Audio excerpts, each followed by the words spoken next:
तो दोस्तों कल रात को ही मैंने आपको वीडियो बनाकर बता दिया था कि इजराइल में एक बार फिर से बेंजामिन नेतन्याहू प्राइम मिनिस्टर बनने जा रहे हैं। और बड़ा ही आश्चर्य देखने के लिए मिला कि 2019 के बाद ये 5वां इलेक्शन था इजराइल के अंदर। जी हाँ, देखिए कितने अल्प समय में बार बार इलेक्शंस हुए। खैर कोई दिक्कत नहीं है, अब ऑफिशियली प्राइम मिनिस्टर बनने जा रहे हैं बेंजामिन नेतन्याहू। अब इन सबको देखते हुए हमारे प्राइम मिनिस्टर नरेंद्र मोदी जी ने भी उन्हें बधाई दी ट्वीट करके। लेकिन दोस्तों यहाँ पर एक अलग ही घटना देखने के लिए मिली है।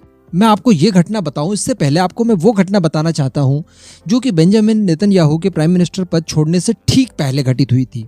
आप सभी को याद होगा नफ्ताली बेनेट के प्राइम मिनिस्टर बनने से ठीक पहले बेंजामिन नेतन्याहू प्राइम मिनिस्टर थे इजराइल के, और उस समय हुआ था गाजा के साथ एक जोरदार कॉन्फ्लिक्ट। और दोस्तों मैं आपको बता दूं कि गाजा के साथ इजराइल का हुआ ये वही कॉन्फ्लिक्ट था जिसमें इजराइल ने अपने 5th जनरेशन वॉरफेयर का एक नमूना दिखाया था दुनिया भर के सामने। किस तरह से वो अटैक करते हैं, बिल्कुल ऐसी प्लानिंग करते हैं कि जहां पर उन्हें स्ट्राइक करनी है एग्जैक्टली वहीं पर वो स्ट्राइक करते हैं। इसी स्ट्राइक के दौरान उस बिल्डिंग को भी न्यूट्रलाइज कर दिया गया था इजरायली फोर्सेस के द्वारा, जहां पर कतर से चलाए जाने वाला मीडिया हाउस अल जजीरा भी ऑपरेट होता था। आप सभी को याद होगा उस समय का दौर जब इजराइल के ऊपर 1000 से ज्यादा रॉकेट्स गाजा पट्टी की तरफ से हमास और इस्लामिक जिहाद नाम के आतंकवादी संगठन द्वारा एक साथ दागे गए थे। इसमें कई सारे इजरायली लोग मारे गए थे।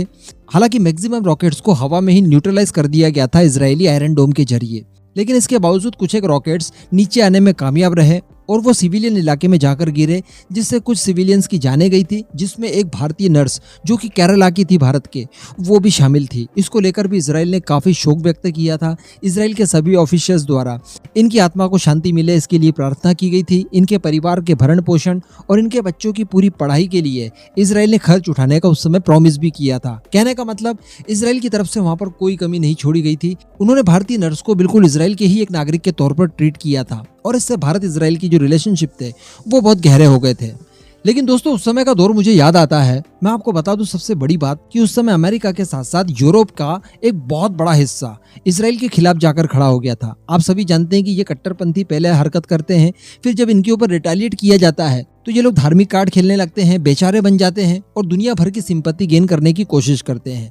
तो दुनिया भर में बताया गया कि देखिए इजराइल तो आम लोगों के ऊपर अटैक कर रहा है, स्कूलों के ऊपर अटैक कर रहा है, हॉस्पिटल के ऊपर अटैक कर रहा है और गाजा में रहने वाले आम लोगों को मार रहा है इजराइल। लेकिन वास्तविकता दोस्तों ये थी कि हमास की तरफ से जो रॉकेट दागे जा रहे थे वो अनगाइडेड रॉकेट थे, जिन्हें कि आप होममेड रॉकेट कह सकते हैं, जिनकी कोई गारंटी नहीं, ये प्रिसीजन स्ट्राइक नहीं कर सकते, इनकी मर्जी जहां आती है वहां पर लैंड कर जाते हैं।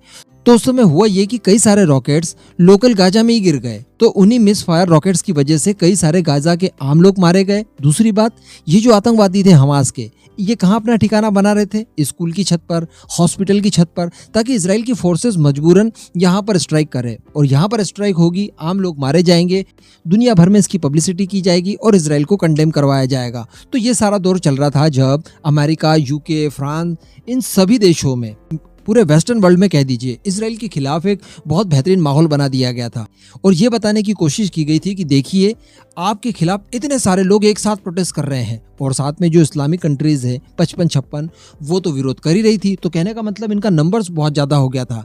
लेकिन भाई उस समय इजराइल को समर्थन दिया था भारतीयों ने और भारत का एक बहुत ही बड़ा तबका समर्थन में खड़ा हो गया इजराइल के, और इन्होंने यूट्यूब, फेसबुक, व्हाट्सएप, इंस्टाग्राम हर जगह हैशटैग जारी किए थे और इजराइल को अपना समर्थन दिखाया था। तो भाई इजराइल के जो एम्बेसडर भारत में है पदस्थ, उन्होंने भी इस बात को लेकर तारीफ की थी और उस समय सिनारियो ये बन गया था कि इजराइल के खिलाफ दुनिया भर में जितने लोग नंबर्स में जितने लोग खड़े हुए थे उससे ज्यादा लोग अकेले भारत में इजराइल को समर्थन दे रहे थे।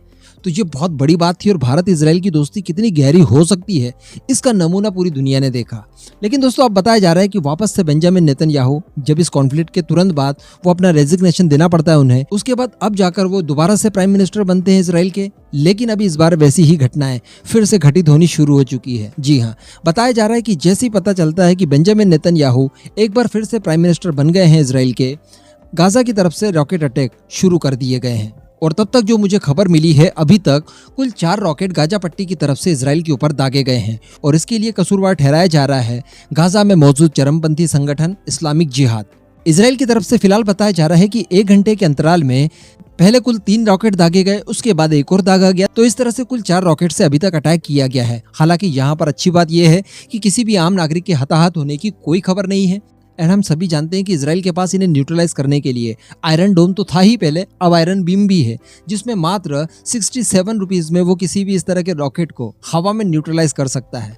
जी आप जानते हैं कि जो इसराइल ने लेजर वेपन बनाया है उसकी मदद से बड़ी आसानी से ये रॉकेट्स कम से कम कीमतों पर न्यूट्रलाइज कर दिए जाते हैं। बताया जा रहा है कि इसके बाद इजरायली फोर्सेस भी पूरी तरह से तैयार हैं रिटालिएट करने के लिए। इस समय गाजा में मौजूद आतंकवादी संगठनों को यह पता है कि बेंजामिन नेतन्याहू की वापसी यानी उनकी गर्दन वापस से इसराइल के पकड़ में आनी है। अभी तक जो सरकारें थी उसमें अरब पार्टी का भी सहयोग लिया गया था, तो इस वजह से कहीं ना कहीं इसराइल की जो गवर्नमेंट थी वो थोड़ी सी ठंडी जरूर पड़ी थी। भारत के साथ रिलेशनशिप में भी देखा गया कि थोड़ी सी गर्माहट की कमी देखने के लिए मिली, लेकिन अब बेंजामिन नेतन्याहू बन गए हैं, उन्हें सारा कुछ एक्सपीरियंस है, बताने की कोई जरूरत नहीं है, वो अच्छे से हैंडल कर पाएंगे। इस पूरे मुद्दे पर आपका जो भी मानना हो नीचे कमेंट करके जरूर बताइएगा।